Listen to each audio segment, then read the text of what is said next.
Welcome to Shiva foods. Cheesy crunchy और एकदम पंची, यही है असली बर्गर मस्ती। शुरू करते हैं बर्गर बनाना। तो सबसे पहले एक प्लेट ले लेती हूँ। जो बन में लाई हूँ मार्केट से बर्गर के लिए, वो अब ओपन कर लेती हूँ। और आप भी अपने नियरेस्ट बेकरी शॉप से बर्गर के बन ले सकते हैं और उसे 2 पार्ट्स में डिवाइड करना है।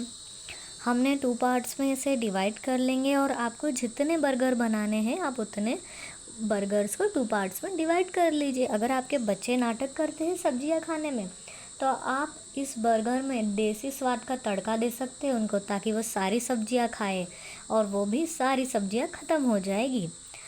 हमें सब्जियों को अच्छे से चॉप करना है इसमें, और एक बार खाएंगे तो बार बार खाते जाएंगे, क्योंकि जब भूख ज़बरदस्त लगती है तो सबसे बेस्ट ऑप्शन बर्गर ही रहता है।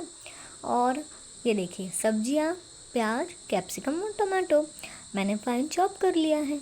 अगर आपके घर में कोई भी सब्जी खाने में कोई भी किसी भी प्रकार का ड्रामा हो रहा है, तो आप बर्गर बना के उसमें सब्जियां डाल सकते हैं, और सिर्फ ये भूख को भी नहीं मिटाएगा बल्कि ये दिल को जीत जाएगा। शानदार टेस्ट, एकदम रॉयल फील आएगा। बर्गर जैसे सब हर बार बोलेंगे कि संडे को हमारे लिए बर्गर ही बनाइए, और आप शेफ़ जैसे घर में दिखेंगे और हर लेयर में परफेक्शन आना चाहिए। इसलिए अब हम फ़न फूड्स का जो पिज़्ज़ा बेस आता है वो अप्लाई कर रहे हैं, क्योंकि इस बार हम बेस घर पर नहीं बना रहे हैं, क्योंकि हमें एकदम जल्दी बनाना है। और बर्गर के तो फ़ायदे भी बहुत सारे हैं, जल्दी भी बन जाता है और आसानी से बन जाता है, खाने में मज़ा भी आता है, और साथ ही साथ स्वाद का तड़का लग जाता है। और हर किसी को कुछ ना कुछ ख़ास बनाने की आदत होती है बर्गर में, और हम तो बर्गर के एक एक लेयर को भरपूर मसाले से भर देते हैं, ताज़ी सब्ज़ी से भर देते हैं। और स्पेशली मुझे ये जो फ़न फूड्स का बेस है ये मुझे बहुत पसंद है। मैं कभी कभी रोटी पे भी लगा लेती हूँ, जब मुझे रोटी पिज़्ज़ा खाना रहता है तो मैं यही और ऐसे ही सब्जियां काट के रोटी पिज़्ज़ा बनाती हूँ। तो जब भी आपको लगता है कि आपके घर के बच्चे बर्गर मांग रहे हैं और आपके पास में बन या ब्रेड्स नहीं है, तो आप रोटी पिज़्ज़ा बना के भी उनको खिला सकते हैं। अब अच्छे से इवनली लगा देती हूँ इस ब्रेड को। और जब पेट में भूख तेज हो, टाइम कम हो, तो बर्गर एक बेस्ट ऑप्शन है आपके पास में। और आप चाहते हैं आप घर पर ही खाएं और जल्दी भी बन जाए। और आपकी प्लेट में, अगर आपके पास प्लेट भी नहीं है, आपको हाथ में बर्गर खाना है, तो आप हाथ में भी खा सकते हैं, जस्ट किडिंग। एंड बर्गर हर देश में हर तरीके से बनाया जाता है। जैसे हमारे यहाँ तो उसको अलग ही तड़का लगा देते हैं, कोई तंदूरी पनीर बर्गर बना देते हैं, तो कोई क्या। तो क्योंकि बर्गर से प्यार ही होता है। जिस तरीके से अभी मैं लगाते जा रही हूँ और बातें करते जा रही हूँ, तो बातें करने में और भूख बहुत लग जाती है, इसलिए मैं आज मेरे लिए 3 बर्गर बनाऊंगी, क्योंकि बातें करते करते मुझे और भूख लगती जा रही है, मेरे मुंह में पानी भी आते जा रहा है।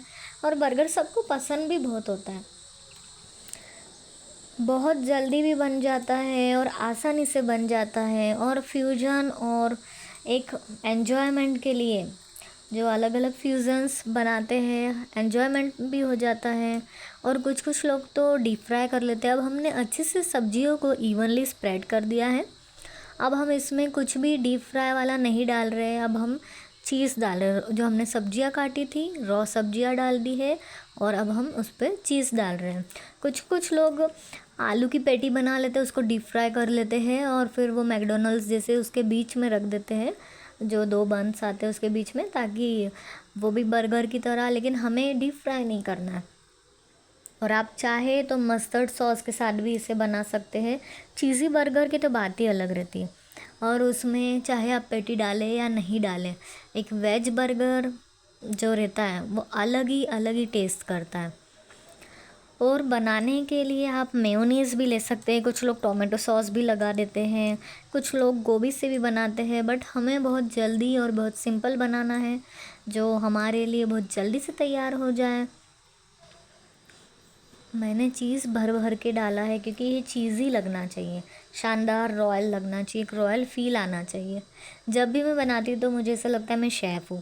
इस तरीके से मैं बनाती हूँ, और उतना परफेक्शन चाहे नहीं मिले, बट टेस्ट में परफेक्शन ज़रूर रहता है। जो दिल को छू जाता है वही तो असली परफेक्शन होता है। अब मैंने ऑयल डाल दिया है, आप चाहे तो बटर भी इस्तेमाल कर सकते हो। बटर या ऑयल बहुत ही कम, बस हम चाहते हैं कि हमारा बर्गर जो है वो अच्छे से हम उसे सेक लें। अब पैन गरम हो गया है, तेल मैंने उसके ऊपर लगा दिया है। आप चाहे तो आपको बटर या आप घी भी लगा सकते हैं, कुछ लोग घी भी लगा सकते हैं और लगाते भी हैं। अब मैंने गैस ऑन कर लिया है, अब मैंने पैन उसके ऊपर रख दिया है और हमारे जो बर्गर्स है वो 1 बाय 1 मैं इसमें ऐड करूँगी। 1 2 3 एंड 4। एक बारी में मैं 3 बर्गर्स को रख रही हूँ, क्योंकि जो कैपेसिटी है वो भी हमें देखनी पड़ती है। पेट की तो कोई कैपेसिटी नहीं है, वो तो जितना चाहे उतना खा सकते हैं, लेकिन हमारे जो फ्राई पैन की कैपेसिटी है उसके हिसाब से 3 ही आ पाएंगे। अब हमने इसको अच्छे से सेकना शुरू कर दिया है और स्लो ही रखा है अभी मैंने, क्योंकि जो बन है वो नीचे से जलना भी नहीं चाहिए, ये भी हमें ध्यान रखना है। अब इसको थोड़ा सा ढक के पकाएंगे। अंदर हमने रॉ सब्जियां भी ऐड करी है। अब इसको थोड़ी देर होने देंगे, बस चीज़ मेल्ट हो जाए उतनी देर के लिए हम रुके हुए हैं। क्योंकि देखिए ऐसे टेस्ट के लिए जो ज़ुबान भी है ना वो भी रुक नहीं पाती है। मैं भले ही कितना भी बोल लूँ, लेकिन मुझे जो देख रही हूँ वो बनते हुए तो मुझे ऐसा लग रहा है अभी के अभी कितना भी गर्म हो, लेकिन अभी के अभी प्लेट में सर्व कर लूँ, जो मैं अभी कर रही हूँ।